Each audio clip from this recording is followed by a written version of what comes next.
Welcome to Change the Narrative. I'm your host, JD Fuller. I'm Suzy Younger, an African American licensed psychotherapist. I'm also a licensed therapist. We talk about the isms. We talk about the phobias, anything that marginalizes and oppresses. As a white woman, I ask the questions white people are too afraid to ask. Everything we are not and everything we are is because of fear. Through a mental health lens, Suzy and I will have difficult conversations with celebrity guests, political activists, and everyone in between. Our mind will tell us whatever we want to believe, but the truth lives in the body, and that's where change occurs.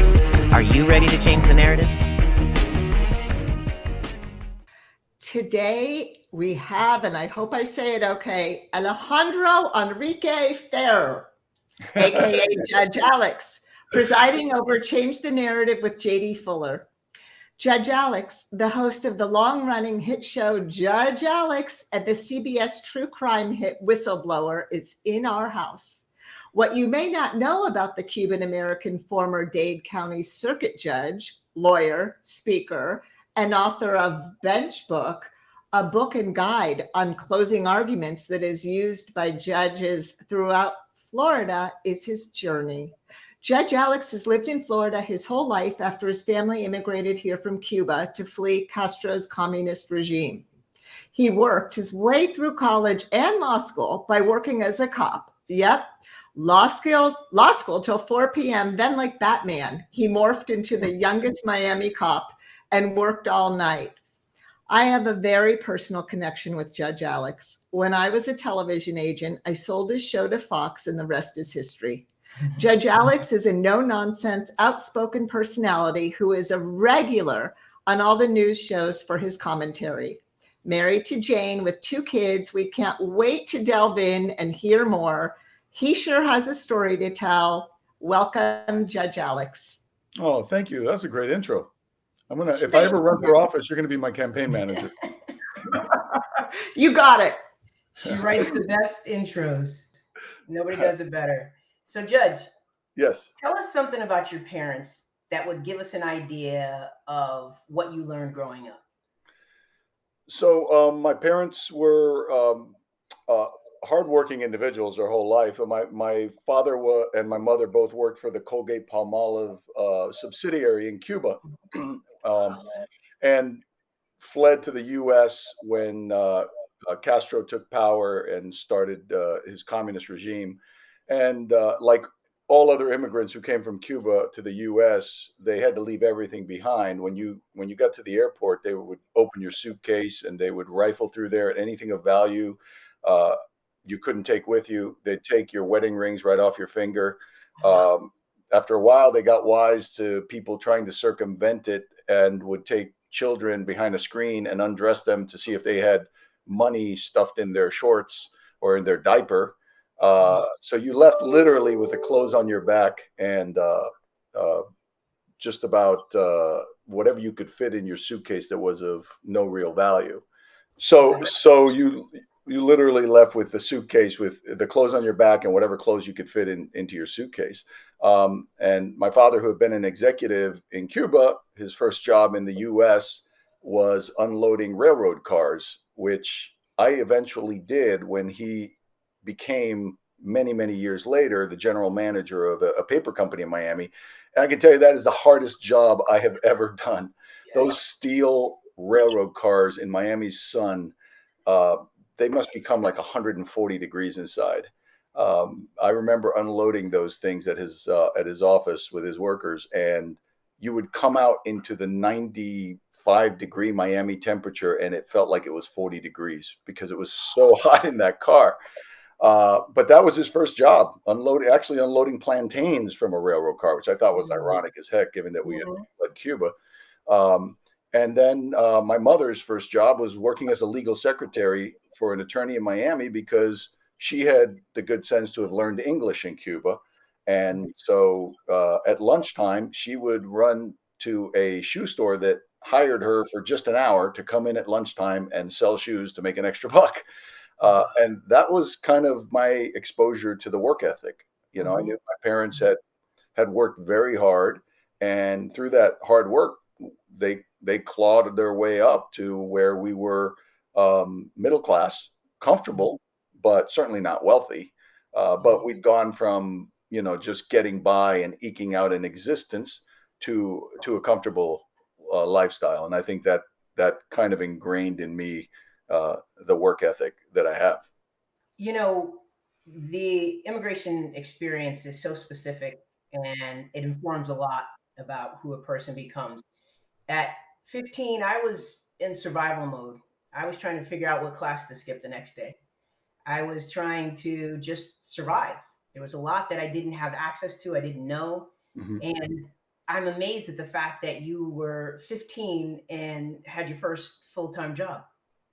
Well, I don't know that that's so strange. I think a lot of people get I do too. jobs at an early age, but well, maybe in my circle, Mm, I think what was strange was how much I worked at 15. My yeah. job was I started pumping gas at a full service gas station. Which, nobody remembers what those are anymore. But I was pumping gas and doing oil changes and lube jobs on cars, and they taught me how to do all this. And I literally worked every day. I worked Monday through Sunday, Well, and that's what I mean, a full-time job. That's pretty. well, I mean, that's true. we all had part-time gigs, but a That's true. full-time job. That's what I'm emphasizing. Yeah, that you're right about that. And I would go to school during the day, of course, and I'd get out of school at 2 o'clock, and from 3 to 11 at night, I was pumping gas and doing tire repair and whatever. And it was 6 days a week, but every other week it was seven. I worked every other Sunday, and Sunday was a 12-hour day, 8 in the morning to 8 at night. Uh, so it was it was a lot because Yeah, the next morning you were back in class. You had to get up and be in school at 7 or 7:30 or whatever it was, and then you'd be back out working all night long. By the time I was 17 years old, I was managing the gas station, and I think about that now. I would be the only one there until 11 o'clock at night, mhm. carrying a wad of bills that was this thick. You know how they fold them over, and Yeah.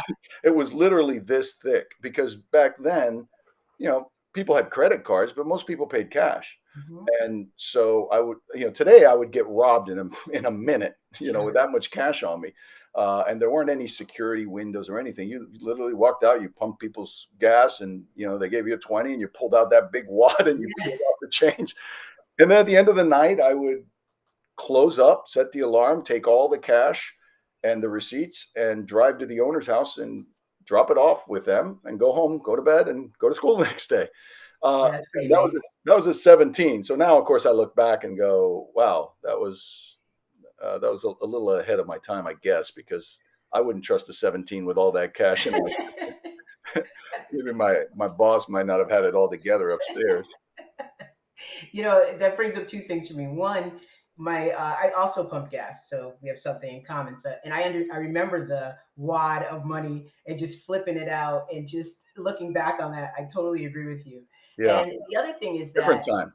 a completely different time, and the idea that you walked around with that money and then you went and handed it to somebody, man, that's crazy. I remember my brothers used to do night deposits. Right. And it's like, it does. It seems like another world. So I definitely feel you on that one. Yeah.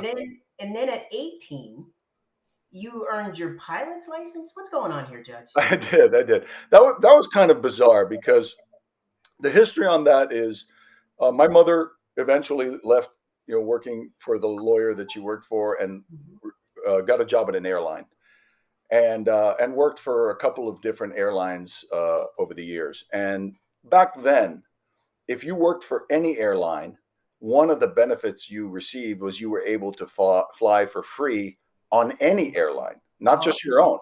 So if you worked for Aeromexico, you could fly for free on Delta oh, or Pan Am or whoever. Um, so we flew around quite a bit. We took trips to Europe and things like that. Even though we were relatively middle class, mhm. that benefit of being able to fly for taxes. I mean, I remember one time we flew Miami to to Denmark, Denmark to Switzerland, Switzerland to New York, New York to Miami, and it was $50 a person Wow. because we just had to pay all the taxes on it, and that was it. Mhm. And so the one thing I did know was that I would get airsick badly. It didn't. I mean, one time I actually got sick while the plane was taxiing. The flight attendant said she'd never seen that before. We hadn't even taken off, and I was already sick. So, I always say, what kind of an idiot who gets that airsick thinks they're going to be a pilot, right? Well, this one, right? So I thought that'd be really cool to fly. So when I graduated from high school, I went to a community college and started getting my pilot's license, and I got it, and I flew around. It cured me. You think you get airsick on a jumbo jet? Try flying a little Cessna 152 that goes like this all the time. So I'll spare you details of my training, but I got my pilot's license, and I loved it. It was really fun to be up there flying your own plane and looking down at things that in Miami that I knew. But I realized it wasn't a career I wanted. I didn't want to be always flying around across the country or the world and with family back home. So I just kind of chalked it up to a good hobby. And So wait, Judge, I have to ask you. So you're flying around. You can make a career out of this, and you say, I don't want this. Talk a little bit about that process, because that had to be some specific feelings or something that came up for you that just made you that clear. I don't know, because I don't really. I'm not very self-analytical. Okay, I fair. don't do things. I don't plan things really. I just Okay. kind of. I always say I stumble through life. I do something Okay. until I don't want to do it anymore, and I enjoyed flying, but for some reason I said I don't think I want to do this every day of my life, and be gone from home all the time. It just sort of Okay. didn't appeal to me in that context. But when I'd worked at the gas station, police officers would come in all the time. And my grandfather had been a police officer in Cuba. And I had walked around when we were living in Little Havana, or when I would visit him, because he stayed living there when my parents moved in Little Havana section of Miami, which is where all the Cuban immigrants settled. And I would walk around with him, and I'd see his name was Enrique Sierra. That's where my middle name comes from, but his name was Sierra, like the Sierra Nevada mountains. And I would see people go, Sierra, Sierra, and they come running up and they give him a big hug, and everybody knew him and respected him. And every once in a while, somebody would come up and call his name and give him a hug, and as he walked away, he'd say, "Oh, that guy used to rob liquor stores with a gun." And that struck me as strange. And then another guy would come up and hug him, and as he walked away, he'd go, "That guy used to be a really renowned pickpocket." And I said, "Well, why do all these criminals like you?" Yeah. And he explained to me that under Batista's government, Batista was a very brutal dictator, which is what opened the door to Fidel Castro. But under his government, the police were also very brutal. And if they arrested somebody, they would beat them all the way to the police station. I mean, if they arrested you, they'd kick your butt all the way to the police station. And my grandfather would never do that. My grandfather was very by the book.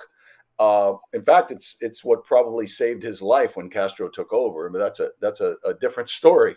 And so everybody, including the criminals, respected him. And I saw that myself, and I admired that. So when police officers would come to the gas station, naturally I had an admiration for them because of my grandfather. And I got invited. One of the most famous homicide cops in Miami invited me to go with him with his group in City Miami Homicide Unit. And I was 17, and I rode with the City Miami Homicide Unit during the midnight shift and saw all these crazy crimes, murders and stabbings and all this. And I just became really interested in it. And so when I decided I wasn't going to be a pilot, then I set my sights on police work. Okay, I gotta go back. So the one thing that you said that I really want to highlight is the fact that opportunity to pay $50 and basically travel the world.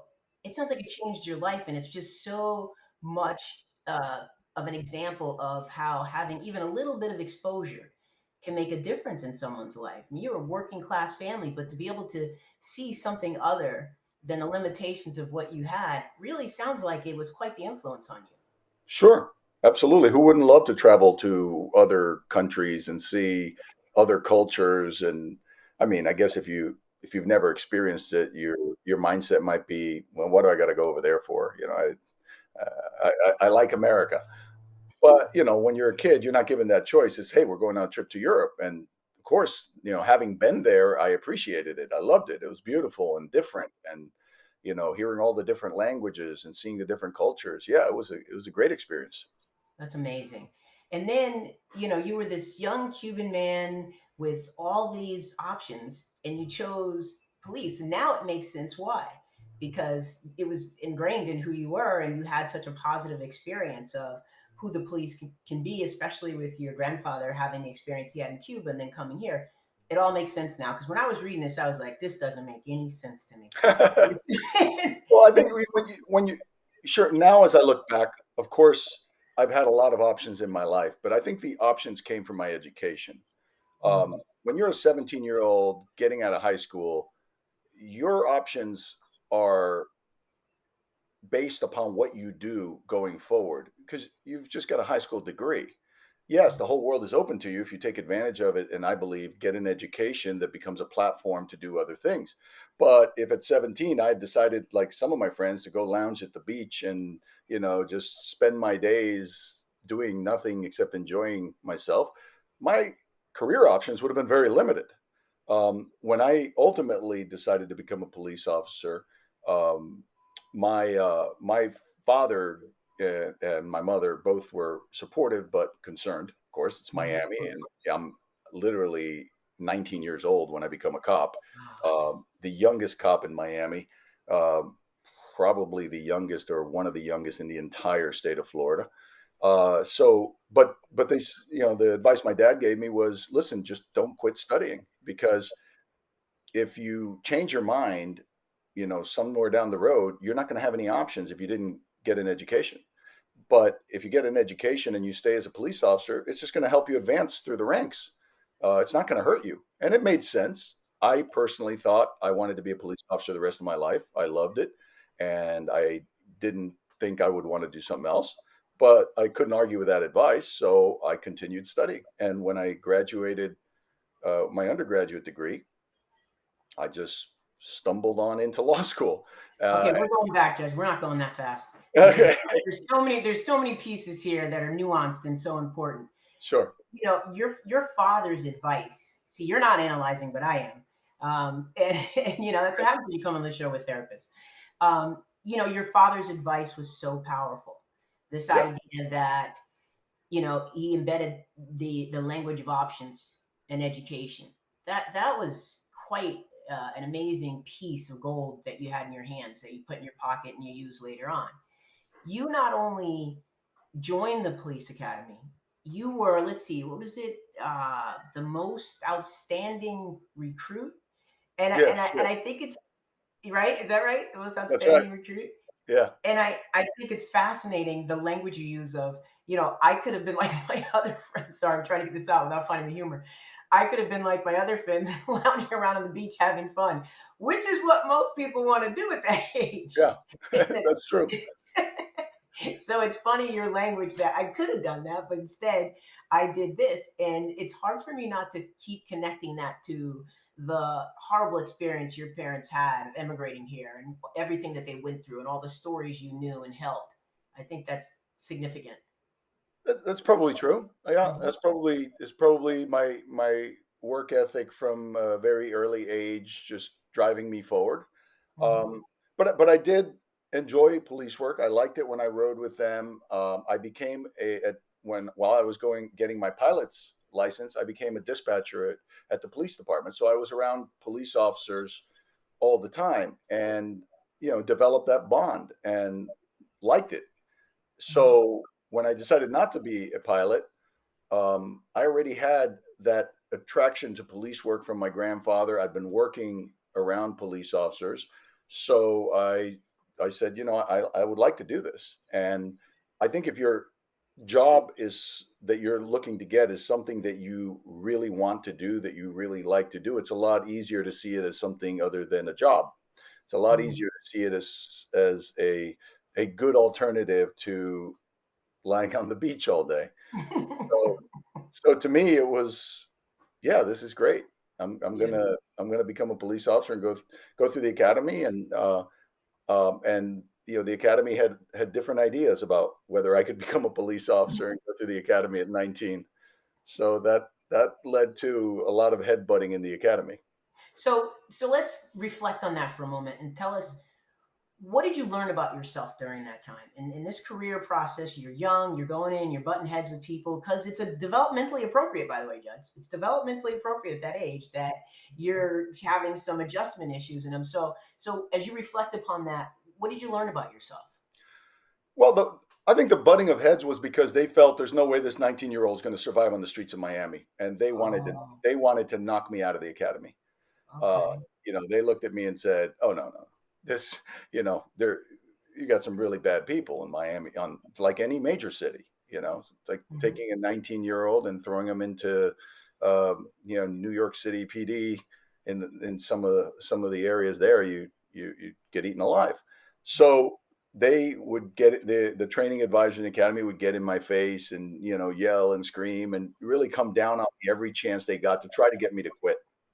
Um, and I don't quit. I just don't.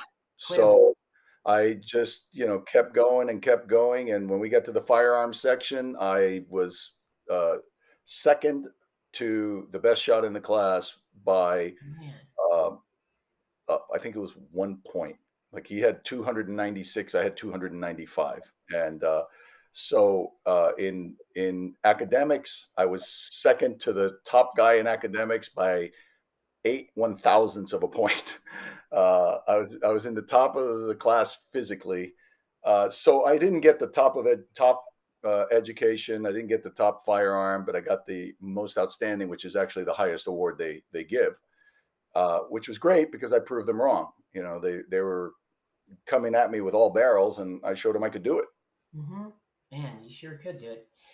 So when I hear people left the police department after all that you went through, my ears kind of perk up. I'm wondering, what was the turning point for you? What changed your direction at that point?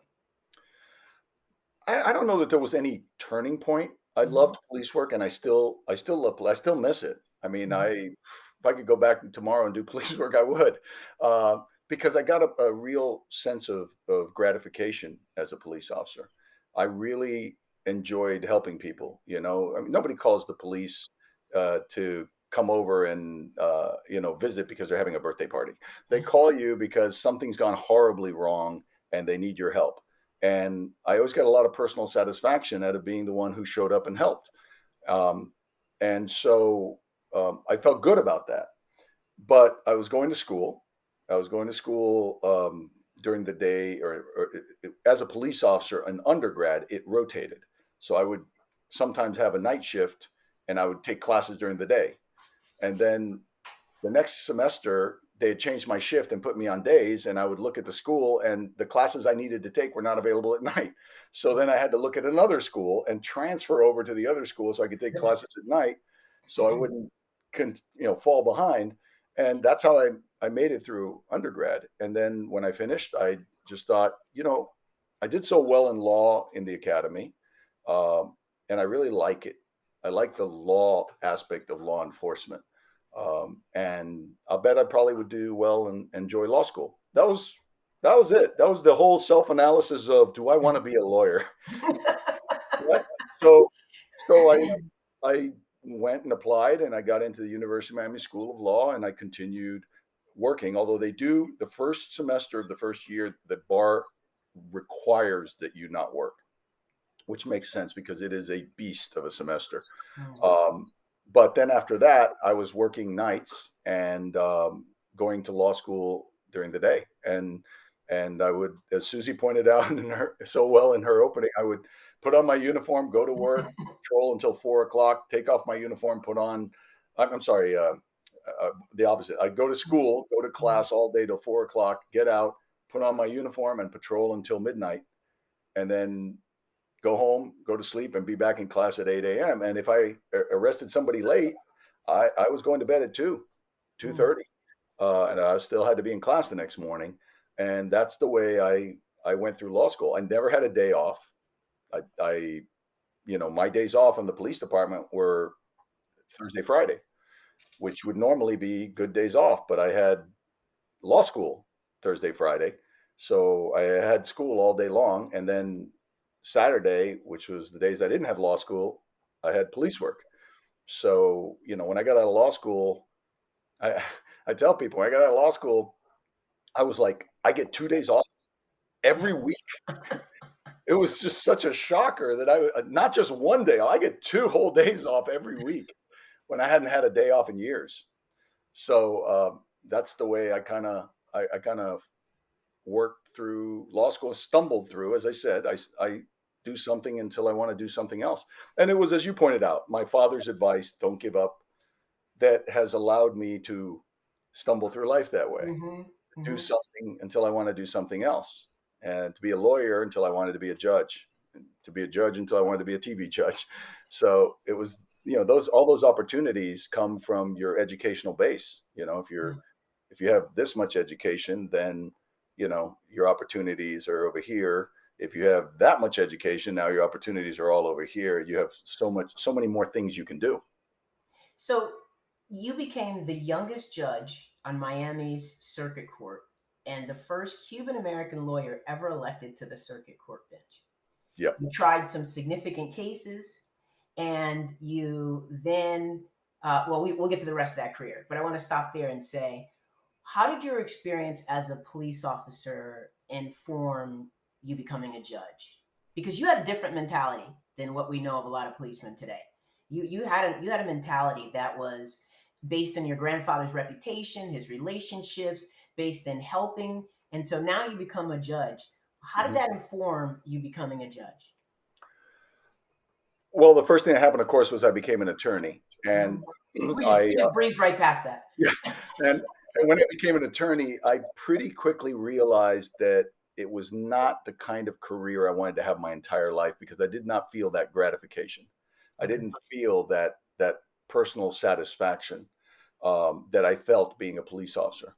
I was very good at what I did. Certainly, it was very lucrative, much more money than I made as a police officer. I think eventually when I became a judge at the age of 34, a circuit judge, and I think the closest one in age to me was probably 40, 41, something like that, maybe. I don't know. I was definitely the youngest. When I became a judge, I took a 60% pay cut to be a judge. So being a lawyer and being a judge, of course, was much more lucrative than being a police officer. So being a lawyer, I did well. It just wasn't personally gratifying because I was always fighting somebody's battle, whether I agreed with it or not. Because it's an adversarial system. Now, luckily, I had very good clients. My clients were fantastic, and they were. There's a lot of companies out there I wouldn't want to represent as their lawyer because you're their hired gun, and there's a lot of things that companies do that you don't agree with, and you don't want to be a part of doing it. But that's basically, as a lawyer, you are a hired gun. Our system is adversarial. This side presents this argument, this side presents this argument, and it's up to the jury or the finder of fact to decide what they side with. So I just didn't have that satisfaction that I had as a police officer. So I started looking around, and I thought, I'll bet being a judge is very gratifying because you're always trying to do the right thing within the constraints of the law. And I was right. So I set my sights on being a judge. I applied a couple times when vacancies came up between elections, and I guess the general outlook was you're too young. So I said, well, then I'll run. And I ran against two tough opponents. One was a sitting judge who, it's tough to beat an incumbent. It's really tough because incumbents get the support of all the lawyers who are afraid to not support them, even if they're not a good judge. And he wasn't. And a lawyer who had been practicing since I was 8 years old. And he made that very well known. He took out commercials pointing that out. But I beat them both. um, uh, by a landslide, really. Um, I, uh, I ran on the fact that I do have a police background, and I pointed out that I've been there when people have been victimized, and I've seen what the effects are on them, and I've seen the defendant before the defendant is all cleaned up and presented in the way that the defense lawyer wants to present him. So my argument was basically, look, it's going to be hard to snow me. I'm going to be fair. I'm going to do what's right, but I'm not going to be suckered. So the public obviously liked that about me. And in the primary, which is typically where most judicial races end, um, because they're done before the general election. I received 6.4% of the vote. The closest one to me received 33. That was the lawyer, and the judge received like 20. I don't know if my math is right, but so if I'd gotten just 3.5% more votes, I wouldn't have even had a runoff. I would have beat them both in the primary. Wow. And then in the general election, where judicial elections are typically decided by a couple of thousand votes, in some cases a couple of hundred. I won by 80,000 votes, so it set me to where nobody wanted to run against me in the next election because I had proven my mettle, Yeah. and they like to pick on people who are going to run generally like to challenge somebody who's never been tested, maybe has been appointed and the voters have never voted yet, and or barely squeaked by. So it set me up on a good path as far as future elections. Well, it sure did. And then you were the only applicant to have been unanimously recommended to Florida's governor by the Judicial Nominating Commission out of 60 well respected judges and lawyers. And instead, you chose a TV show. Talk about that. Right. So an appellate judge is really the peak of the career in the legal community for many lawyers and judges. And I always refer to it as the elephant's graveyard because it's like where judges go to die. Once they go there, they don't leave. They stay there. And so very rarely do you get a vacancy. And now I've been on the bench now for 10 years, 9 of them in criminal, which is grueling. Every day you're hearing horrible crimes being committed, over and over and over again. And it really affects you. And so I'd been 1 year in family, or a little over a year in family, and 9 years in criminal. And I was ready to do something different, just like I had been ready to do something different when I decided to become a lawyer after years as a police officer. Um, and so I saw that there were 3 vacancies on the appellate bench, which is unheard of because of the low turnover. And so I said, well, let me go ahead and apply. My feeling being, I won't love it as much as trial work because I compare it to being a detective as opposed to a patrol officer. I enjoyed the excitement of being a patrol officer. When the emergency happens, you have to jump into high gear, you have to deal with it, and then your stress level goes down over the next hour or whatever. It was the same in trial court. You had to deal with rulings and objections like immediately. And the appellate judges were like the detectives. They came in later, they looked at everything, they pontificated, right? So I said, I'm not going to love it, but it's a good stepping stone for if I decide to leave the bench, I will have this experience, and big firms would really appreciate that. And I was ready for a change, so I put my name in, and it's a very, very competitive process. You're going against other judges and partners at law firms who are seeking a appellate court seat. But I was the only one that came out of out of the commission with 9 unanimous votes. The others all got 7 yes, 2 no, 6 yes, 3 no. So I had that going in my favor, heading towards an interview with Jeb Bush, who I had met before. And he is probably the only governor who will have made such a substantial impact as far as putting minorities on the court bench in Florida. Okay. When I became a judge in Miami, there were 119 judges between circuit court and county court. There were 119 judges. Miami was 52% Hispanic, something like that. Out of those 119, 7 were Hispanic. 4 were African American. It was ridiculous. The bench was primarily old white men. That's just what it was. Yeah. And he made it a point to appoint nothing but minorities and women to the bench to balance it out. For all the years he was governor, that was his focus. I mean, I know another judge who was very qualified, very talented, very smart, but he was a white male. Yeah. And it took him 11 tries to get on the bench. And he belonged there. He did belong there. But I understood what the governor was doing because there was a huge inequity on the bench. Right. So I knew that Jeb Bush really appreciated promoting minorities. And I, of course, was born in Cuba. I'd come out of the commission with 9 unanimous votes. He was very pro law enforcement. I'm a former police officer. And he's had time to see me on the bench. Because I've been a judge for 10 years. So he can see what my temperament is like and how well I handle the courtroom and the cases. So it looked really good going into the interview. And then I got a call about this show that 20th Television, the syndication branch of Fox, was doing. And they were interested in me as a judge. And that's how I ended up meeting Suzy. Mm-hmm. So it was a major fork in the road. It was literally a few weeks or so before my interview with the governor. Oh, okay. And they didn't want me. Once I met the people at Fox and they were wonderful at 20th Television, and I decided to do it. They didn't want me to publicize. They didn't want me to say anything. And I told them, I said, look, if I don't say something, whoever was next in line behind me is not going to get a shot at the appellate bench. Oh.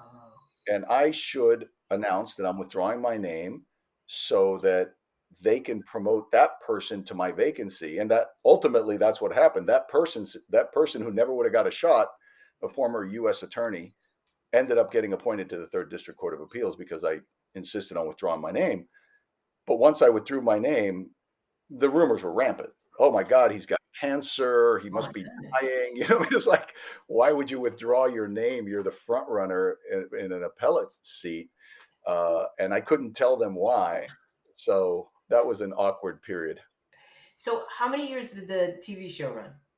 The TV show ran for 9 years.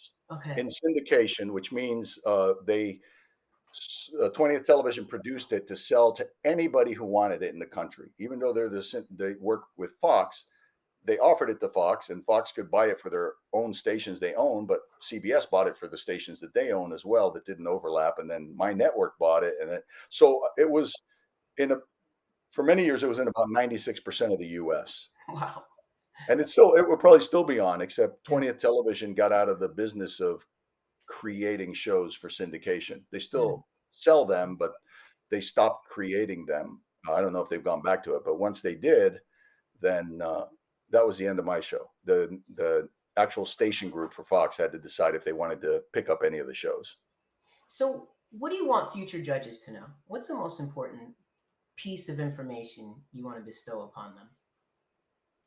I think they already know. It's just a question of whether they do it or not. That your political views should have absolutely nothing to do with your judicial rulings. Whether you're a conservative or you're liberal, you shouldn't be trying to create policy from the bench. If you want to do that, then resign and run for the legislature. That's why we have the separation of the different branches of government. If you want to make law and you want to go and create policy, then you should be a legislator. You shouldn't be a judge. And unfortunately, I see judges on both sides that want to influence the law rather than enforce it. Wow, that's powerful. So where can people find you now? Where are they looking for you now? Where are you these days? I am hiding as much as possible. No, I do. I do a lot of different things. I created Whistleblower with my friend Ted Eccles, who's a fantastic producer, and we sold it to CBS. We're trying to get that back on now because it's been off the air during COVID. CBS has it sitting on a shelf, so I wish they would do it or sell it, because it's a fantastic show. And if you haven't seen it, I would encourage you to, just pick up the Paramount Plus subscription of $5 or whatever it is and watch all 14 episodes of it. You're going to like it. You really will. And then I'm always eager to do another court show. I would love to do it because I really enjoy doing that. But I don't know if there's anybody out there with interesting court shows. I see some of the court shows on TV and go, "Oh, we were so much better than that. So much better than that." But I just don't. I think everybody, the television is like a flock of birds. One bird turns and the whole flock turns, and it's they don't have an independent thought. So all of a sudden you get one Who Wants to Be a Millionaire, and oh, it's game shows, and then everybody has to come out with their new game shows, or it's Oprah comes out and she's a hit, and it's like, oh, it's female talk show host, and you get Ricky Lake, you get Sally Jesse Rep. No, it was Oprah. Yeah. She was special. So I still welcome television. I love doing television. I've stopped doing a lot of the commentary because it's so political. Uh, that no matter what you say, you alienate half the country. And I still have my own law firm. I've got 2 lawyers and 3 paralegals and a bunch of legal assistants, but we very narrow niche. We help people get out of debt, from small debt to massive debt. Got clients who have $250,000 of debt, and it's gratifying. So I got to keep that part of it, and it allows me, when I'm doing television, to travel all over the country and work and film, and not interrupt my other business. So, no retirement is what I hear you saying. No. I mean, I do slow down because, as I said, I have 2 lawyers and a few paralegals and a bunch of legal assistants that can keep my firm running. So, if I want to take a break or go out boating in Miami, I can leave it in their hands and it's fine. It's fine. But I don't have plans to retire. No, I'd like I wasn't pushing you to. I was just curious. I'd like to do some more in television. I'd like to maybe one day try acting, but I've never tried that. Never. Now you put it out in the universe, it's going to happen. You think? Okay, so one last question for you, and thank you so much for coming on and sharing your life with us. Very interesting. Thank you for the very thoughtful questions. Oh, you're welcome. So, we're all about changing the narrative here. And so I'm wondering, what do you think the country needs to do to change the narrative? I am probably not the one you want to ask that. It's your opinion. You have a right to it. I'm a big believer that what people are consuming in the media out there on either side is it's being basically fed to them for ratings. Okay. And unfortunately, it's dividing our country.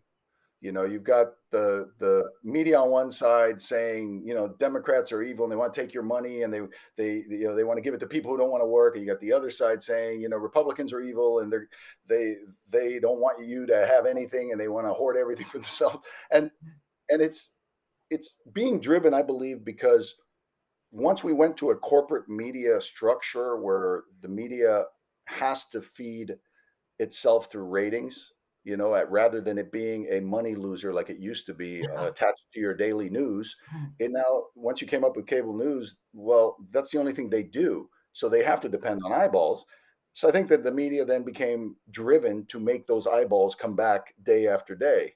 And what does that is scare people or get them angry, and they'll come back tomorrow to hear more of the same.